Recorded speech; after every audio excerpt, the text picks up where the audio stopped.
Entonces la hemoglobina a su vez se va a dividir en una parte que es el heme, que ustedes recuerdan, más la globina. Entonces, sobre el heme, que es la parte más importante para nosotros, va a actuar una enzima llamada heme-oxigenasa que va a convertir el heme en biliverdina. Sobre la biliverdina actúa una biliverdina reductasa que convierte la biliverdina en bilirrubina indirecta. Esta bilirrubina indirecta, como vemos ahí en la imagen, se va a unir a albúmina y unida a albúmina, entonces va a llegar hacia los hepatocitos. Entonces, a nivel de los hepatocitos, esta bilirrubina indirecta se va a unir a unas proteínas de unión llamadas ligandinas que hacen, que van a despegar, que van a captar esa bilirrubina, la van a despegar de la albúmina y la van a introducir dentro del hepatocito. Entonces, dentro del hepatocito, esta bilirrubina indirecta se va a metabolizar a su vez, se va a conjugar con por medio de la glucuroniltransferasa y el ácido glucurónico y azúcares, se va a transformar en bilirrubina directa. Entonces, esa bilirrubina directa va a pasar al canalículo biliar o capilar biliar, que ustedes lo ven aquí, y del capilar biliar va a pasar a pequeños conductos biliares, a medianos conductos biliares, a conducto biliar derecho e izquierdo, que forman el conducto biliar común, y el conducto biliar común luego, cuando se une con el conducto cístico, forma el colédoco, y a través del colédoco entonces esa bilis que se formó a partir del glóbulo rojo que duró 120 días se va a liberar a nivel del intestino delgado y va a ser atacado por bacterias intestinales. Y esta bilirrubina atacada por bacterias intestinales se va a transformar, entre otras cosas, en urobilinógeno. Y el urobilinógeno se va a absorber a nivel del ilion terminal, al igual que lo que ocurre con las sales biliares. Junto con las sales biliares va a circular a nivel de la sangre formando una circulación enterohepática, y esa circulación enterohepática va a llevar parte de ese urobilinógeno que se formó a partir de la bilirrubina hacia el hígado de nuevo, y hay una parte que se va a eliminar de ese urobilinógeno por la orina. Entonces, cuando hay enfermedades que afectan el hígado, aumenta el urobilinógeno a nivel de orina, y cuando hay enfermedades que afectan el riñón, entonces aumenta la cantidad de urobilinógeno que se elimina a través del hígado, a través de las materias fecales. Entonces, eso es más o menos el recorrido que da la bilirrubina por la sangre, por el hígado, vías biliares y por el intestino, formando lo que se llama circulación enterohepática.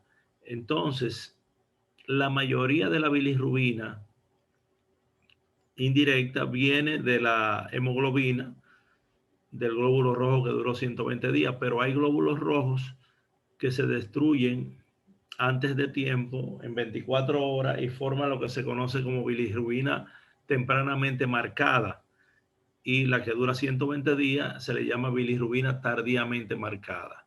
Entonces, hay enfermedades que aumentan la bilirrubina tempranamente marcada, como son la anemia perniciosa, la porfiria y la talasemia. En estas tres condiciones hay aumento de la bilirrubina tempranamente marcada.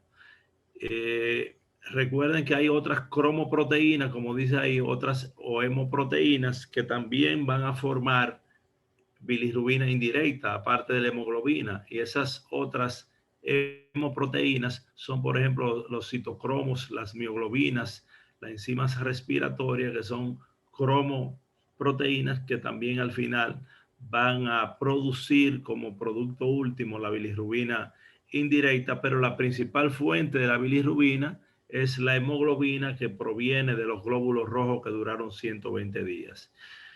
Entonces, esta bilirrubina, que la hemos mencionado muchas veces, se puede medir, es un pigmento que se puede medir a nivel de la sangre y que tiene la importancia de que cuando se eleva por encima de 2.5 miligramos entonces se puede manifestar clínicamente con un tinte amarillento a nivel de esclera, piel y mucosa en la forma de ictericia. O sea, el color amarillento de la piel, mucosas de esclera, piel y mucosa, se llama ictericia y se manifiesta después que los niveles de bilirrubinas se elevan por encima de 2.5 miligramos. O sea, lo normal de bilirrubina es generalmente menos de 1 miligramo. Cuando aumenta más de esa cantidad, entonces se expresa en la forma de ictericia.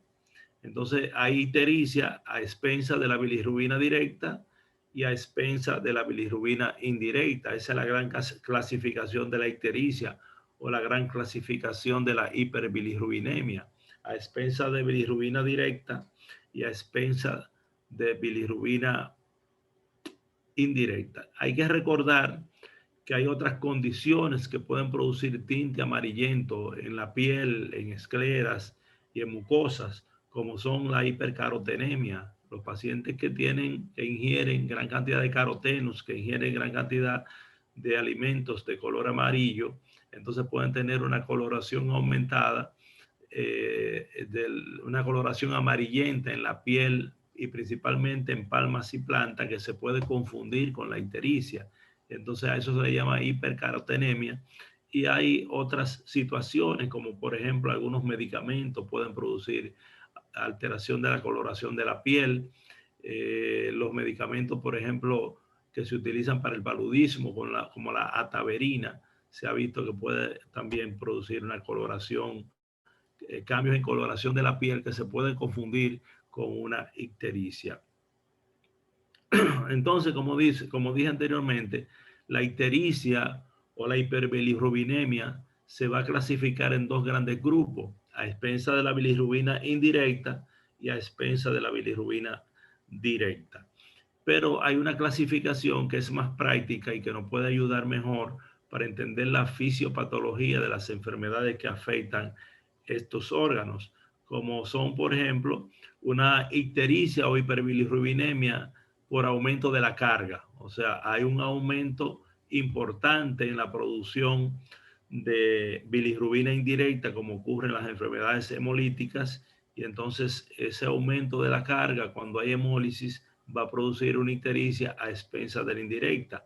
También se puede producir ictericia por un trastorno aquí de las ligandinas, un trastorno de la captación. O sea, hay condiciones que alteran la captación de la bilirrubina indirecta y no permite que ésta pueda entrar al hepatocito.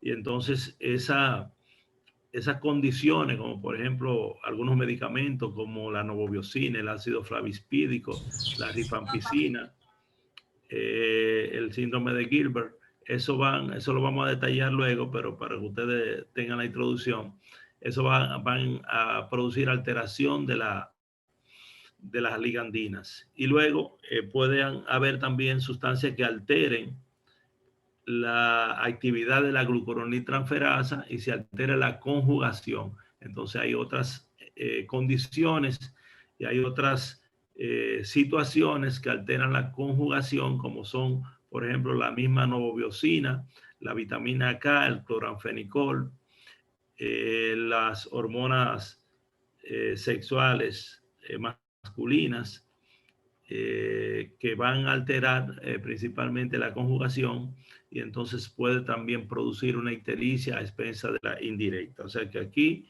cuando hay aumento de la carga, hay ictericia a expensa de la indirecta. Cuando hay defecto de la captación, hay ictericia a expensa de la indirecta. Cuando hay alteración de la glucuroniltransferasa, hay ictericia a expensa de la directa, de la indirecta, porque todavía no se ha convertido la bilirrubina indirecta en bilirrubina directa. Ya cuando se afecta el problema a nivel canalicular y a nivel de conducto biliar, entonces se altera, en este caso, la bilirrubina directa. O sea que eso es lo que ocurre más o menos para nosotros entender por qué se eleva una bilirrubina y por qué se eleva otra. Generalmente va a haber un aumento de ambas bilirrubina, tanto la directa como la bilirrubina indirecta.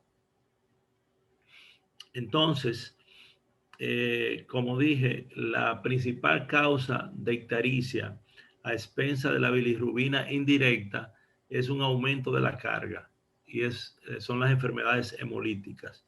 Entre las enfermedades hemolíticas nosotros tenemos la misma falsemia, la talasemia, la incompatibilidad ABO, déficit de 6-fosfato deshidrogenasa. O sea, hay múltiples enfermedades hemolíticas, enfermedad hemolítica test de Kuhn positivo, test de Kuhn negativo. O sea, todo lo que aumenta la destrucción de los glóbulos rojos antes de tiempo, todo eso va a producir un aumento de la carga y va a producir una enfermedad hemolítica. Los niveles de bilirrubina que se presentan en las enfermedades hemolíticas van a estar entre 3 y 5 miligramos. A ese nivel vamos a encontrar los niveles de bilirrubina entre 3 y 5 miligramos por decilitro. Y cuando estos niveles de bilirrubina se elevan por encima de 20 miligramos por decilitro, entonces pueden producir en los niños principalmente una condición que se llama kernícteros, que es una encefalopatía, donde este exceso de bilirrubina se va a acumular a nivel de los ganglios basales y va a producir convulsiones, va a producir opistótonos, alteración de reflejos, etcétera, en el niño recién nacido, que podría producir daños permanentes. O sea que en otras palabras, la hiperbilirrubinemia, cuando los niveles están por debajo de 20 miligramos, no van a producir problemas. Cuando se aumenta por encima de 20, que es muy raro, entonces sí pueden producir alteraciones de tipo neurológicas. Los pacientes que tienen anemia hemolítica generalmente van a tener una anemia normocrómica normocítica generalmente. Además, van a ver un aumento del conteo de reticulocitos y va a haber un aumento del urobilinógeno a nivel urinario y a nivel fecal. Esas son características que vemos en los pacientes que tienen las anemias hemolíticas. Entonces, aquí vemos, por ejemplo, lo que le hablaba de la bilirrubina tempranamente marcada y la tardíamente marcada, y la acción de la N-oxigenasa y la bilirrubina reductasa. Aquí vemos lo mismo. Aquí vemos cómo se produce el problema con defecto de la hemólisis, defecto de la captación y defecto de la conjugación, y los medicamentos y las situaciones que están relacionadas con un defecto de la captación.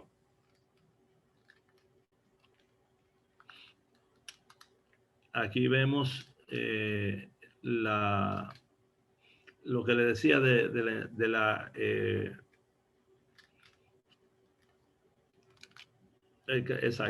kernícterus, que se puede producir en niños después que los niveles de bilirrubina se aumentan por encima de 20 miligramos por decilitro, porque se puede acumular a nivel de los ganglios basales. Hay que recordar que hay que diferenciar esa ictericia que se puede producir en los niños por hemólisis de lo que se llama ictericia neonatal. Los niños cuando nacen, ustedes van a ver que nacen con una coloración normal y que varios días después del nacimiento entonces pueden comenzar a ponerse un poco la coloración amarillenta de la piel, y esto es una ictericia fisiológica que se presenta en la mayoría de niños, y esta ictericia fisiológica generalmente va a ser más manifiesta en los recién nacidos que no están a término, o sea, los prematuros, y los niños que nacen con hipotiroidismo. Eso tienen una mayor pronunciación de la ictericia neonatal. Ahí vemos otras cosas que producen la alteración de la captación, y lo que le hablé de la alteración de la conjugación, que también produce ictericia a expensa de la bilirrubina indirecta. O sea que todo lo que estamos hablando es a expensa de la bilirrubina indirecta, Y aquí vemos las situaciones que pueden producir hemólisis con aumento de la carga, que es la causa más frecuente de ictericia a expensas de la bilirrubina indirecta.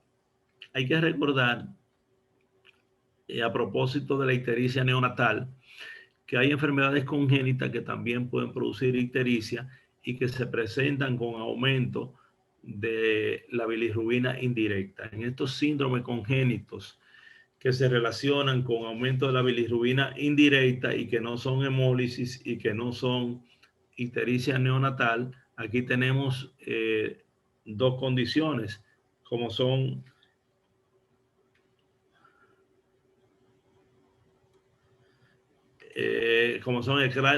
el síndrome de Gilbert. Vamos a comenzar por ahí. El Crigler-Najjar tipo 1 y Crigler-Najjar tipo 2. El síndrome de Gilbert es un síndrome donde el niño nace con ictericia a expensas de la bilirrubina indirecta, el síndrome de Gilbert, que es el de abajo. Ese síndrome de Gilbert, el paciente también va a tener unos niveles de bilirrubina entre 3 y 5 miligramos,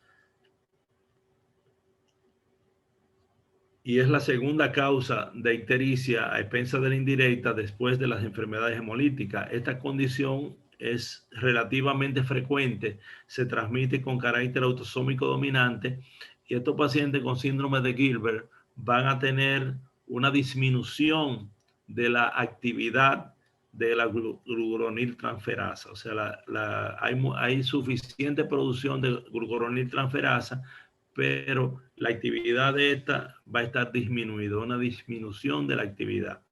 Estos pacientes que tienen síndrome de Gilbert, generalmente, como dije, van a tener los niveles de bilirrubina indirecta entre 3 a 5 miligramos también, pero el conteo de reticulocitos va a estar normal, la biopsia del hígado va a estar normal, y esa manifestación, esa ictericia, estos pacientes la van a manifestar en relación con una fiebre, con una virosis, con una gripe, con una infección en general, con una deprivación calórica, con un aumento de ejercicio. O sea, en relación con con estas condiciones, el paciente va a desarrollar la ictericia, que es el único síntoma que tienen esta persona. Después no tiene ninguna otra complicación ni tiene ninguna otra consecuencia a corto y a largo plazo. El diagnóstico del síndrome de Gilbert se va a establecer por la llamada prueba de deprivación calórica y la prueba del ácido nicotínico, pero después todas las demás pruebas de laboratorio y pruebas hepáticas van a estar normales. Solamente va a haber un aumento de la bilirrubina indirecta con niveles de 3 a 5 miligramos. El pronóstico es muy bueno, y en estos pacientes lo que se utiliza es el fenobarbital con fines cosméticos, porque no es una condición que tenga ningún pronóstico a mediado o largo plazo, y el fenobarbital se utiliza solamente para disminuir un poco de la ictericia y activar un poco la glucuroniltransferasa, pero no tiene importancia desde el punto de vista pronóstico. La otra condición es el síndrome de Crigler-Najjar. El Crigler-Najjar tipo 1 y Crigler-Najjar tipo 2, que es otro síndrome congénito de ictericia expensa de la bilirrubina indirecta. El Crigler-Najjar tipo 1 se caracteriza porque va a haber ausencia total de la glucuroniltransferasa. O sea, los pacientes no producen glucuroniltransferasa, y entonces van a desarrollar una hiperbilirrubinemia severa con niveles de bilirrubina que van entre 20 y 45 miligramos, y estos niños mueren tempranamente porque el nicterus, si no se le hace un trasplante hepático de urgencia. Esta condición se transmite con carácter autosómico recesivo, el Crigler-Najjar tipo 1, y frecuentemente hay consanguinidad. La otra condición es el Crigler-Najjar tipo 2, que es el del medio, que también se le llama síndrome de Arias. Aquí los niveles de la glucuroniltransferasa van a estar disminuidos. O sea, en el Crigler-Najjar tipo 1 van a estar ausentes, en el Crigler-Najjar tipo 2 va a estar disminuida la producción de glucuroniltransferasa, y en el síndrome de Gilbert va a estar disminuida la actividad de glucuroniltransferasa. En el Crigler-Najjar tipo 2 lo vamos a identificar porque los niños van a tener niveles de bilirrubina que oscilan entre 6 a 20 miligramos por decilitro. Se transmite también con carácter autosómico dominante y pueden hacer kernicterus, pueden hacer complicaciones con relación al aumento de esa bilirrubina indirecta, pero estos pueden ser manejados sin la necesidad de hacer trasplante hepático. El tratamiento son inhibidores de N-oxigenasa, se le da fototerapia con luz blanca o luz azul y se le puede hacer sanguinotransfusión en este caso, o también cuando hay incompatibilidad ABO en el caso del paciente que tenga hemólisis. O sea que estas son condiciones que producen ictericia a expensa de la bilirrubina indirecta. Además, hay otras condiciones congénitas que también producen ictericia, pero a expensa de la bilirrubina directa. Estas condiciones congénitas que van a producir ictericia a expensa de la bilirrubina directa van a ser el síndrome de Dubin-Johnson y el síndrome de Rotor. Estos son los dos